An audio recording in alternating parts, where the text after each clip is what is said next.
योगी के लिए माँ के मायने क्या है? योगी आदित्यनाथ की मां सावित्री देवी के एक आवाज पर योगी आदित्यनाथ दौड़े हुए ऋषिकेश के एम्स पहुंचे। भले ही योगी आदित्यनाथ संन्यास लेकर सांसारिक रिश्तों का त्याग किया हो और वह मोह माया से ऊपर उठ चुके हो, लेकिन जन्म देने वाली मां के रिश्ते से सन्यासी भी पूरी तरह विमुख नहीं हो सकता।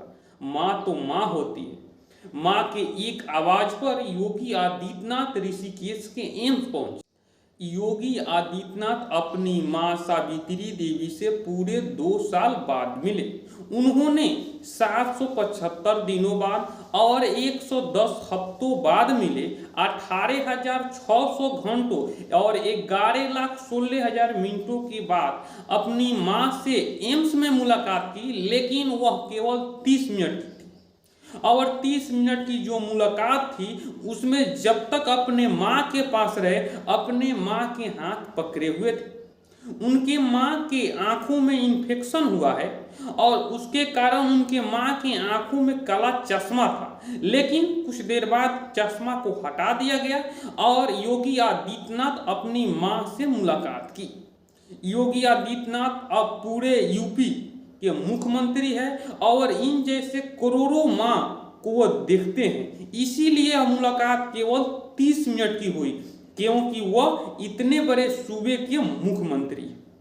योगी आदित्यनाथ एम्स में डॉक्टरों से मुलाकात की और अपनी माँ की हालचाल और तबीयत के बारे में जाना। योगी आदित्यनाथ के पूरे परिवार जो है वे उन्हें महाराज जी किया कहते थे, क्योंकि उनकी माँ को छोड़कर सभी लोग उनको प्रणाम भी करते थे। एक समय ऐसा भी आया कि योगी आदित्यनाथ की माँ सावित्री देवी उसे प्रणाम करती हुई दिखाई दी, लेकिन योगी आदित्यनाथ अपनी माँ के हाथ नीचे कर दिए। जिस तरह से योगी आदित्यनाथ और उनकी माँ की मुलाकात हुई, यह बहुत ही अविश्वसनीय है, क्योंकि योगी आदित्यनाथ सन्यासी के साथ साथ वह इतने बड़े सूबे के मुख्यमंत्री है और बीजेपी के हार के बाद वह समीक्षा बैठक भी कर रहे हैं और उसमें से 30 मिनट निकालना बहुत अहम है। जी हाँ दोस्तों, योगी आदित्यनाथ की अपनी माँ से मुलाकात आप लोगों को कैसी लगी? नीचे कमेंट बॉक्स में अपनी राय